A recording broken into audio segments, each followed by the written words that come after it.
There's a unique emotional connection between Udonis Haslem and Miami because of how proudly he represents this city and this city's story.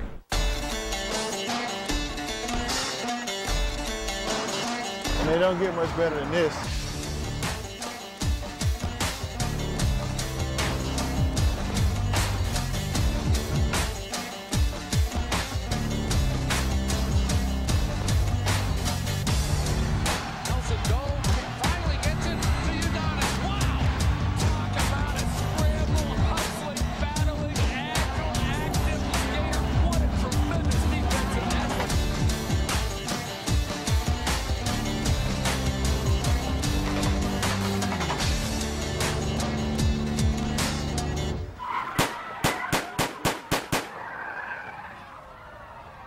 Dozens of young kids playing football at this park right behind us when all of a sudden police say two masked men opened fire. I'll show you where I first started playing ball at right here. They tell us the shots came from this side of the street right into the park. Unfortunately, 4 kids becoming innocent victims. This is where we played at when we were small. See, right over there, we first started playing at those small baskets. It was small enough for everybody, all the kids to play at. At around 6 Tuesday night, bullets went flying at West Little River Park during a youth football league practice. Police say the intended targets were not hit. We used to go through my grandma's backyard and jump the fence. That little green house right there, that's my grandmother's house.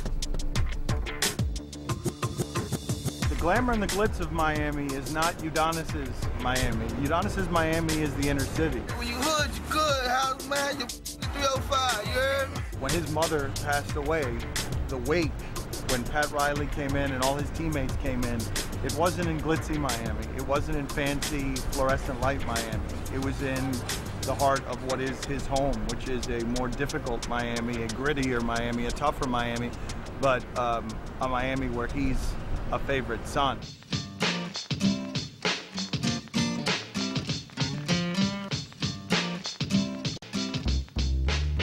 We're coming up on the hospital that I was born at right here. It's North Shore Hospital. Yeah, this is where I was born. Basically, we're in Carol City right now. We call it Miami Gardens area. I lived here until I was about 10 years old. Right up there, I think it's 214. Yeah, that's where I lived at. It was me, my stepmom, my dad, my stepbrother, my stepsister, and my aunt. That's where we lived until I was 10, and then we moved into a house. His mom and dad were very hardworking people, very prideful people. His sisters had a very close-knit family. They were all very supportive of Udonis. I was blessed to have a loving, wonderful stepmother who brought me in and treated me like her own. You know, it's very rare sometimes, you know, you have step-parents that, you know, don't get along with the stepchild. They don't treat them like their own child. She brought me in and she treated me no different than she treated her own child. He's a guy that had great family, great parents, people that really raised him the right way. And probably if you talk to Udonis, he probably one of those kids that could have gone the other way. You know, I had friends that if they were involved in certain things or whatever they were doing, they never involved me because they understood that I played ball and I had the opportunity to kind of go a little further, which is, you know, a blessing because I know a lot of guys who, you know, mistakes have cost them a lot of different things.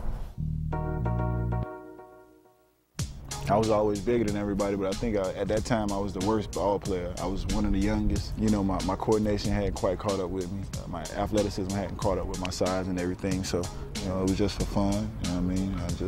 I loved it. You know, my heart was in football, though. As a kid, I really loved football. Yeah, I played up until 10th grade.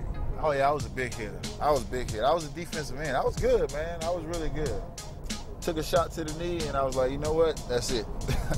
Took a shot to the knee, and I took my uniform off, and I never went back. But I was good. Football was my first love. I just feared that if I kept playing, I would lose football, basketball, and everything else if I keep taking shots like that to the knees. So it's a lot of guys you have that they choose the sport, and the sport chooses them. I was one of those guys where I choose the sport. The sport didn't choose me.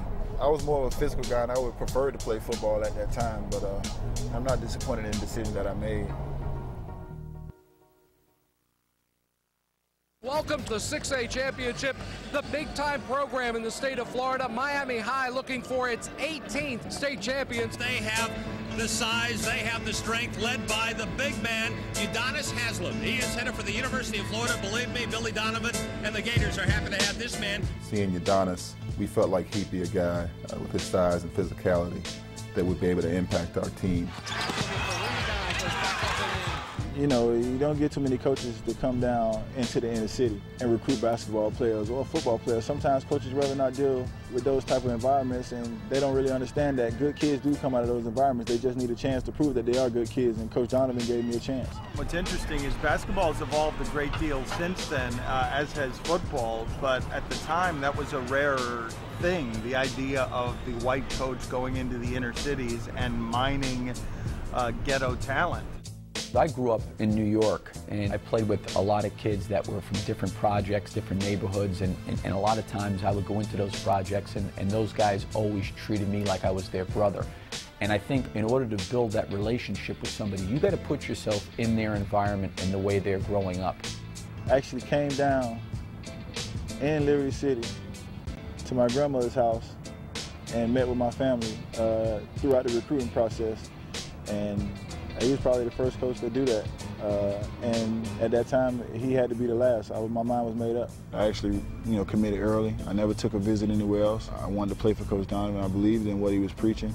I believed in the guys that he was bringing in. I believed that we can turn that program around, and we were fortunate enough to do so. At that stage, we were still in the process of building. Trying to build some consistency and a winning program, and trying to establish some tradition there. And those guys and that team, they're the ones who built it. I tell our guys all the time, our practice facility, the different things that we have now have been afforded to a lot of our guys today by the sacrifice. I look at where Matt Bonner and Teddy Dupay and Udonis practiced.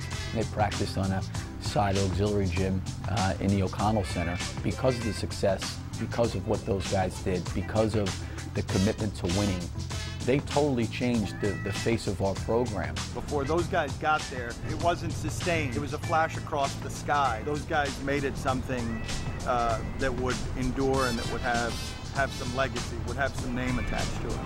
That's something that I'll always be proud of, because I was one of the first group of guys that actually started the process and laid the foundation, for the basketball program, that everybody is so proud of today.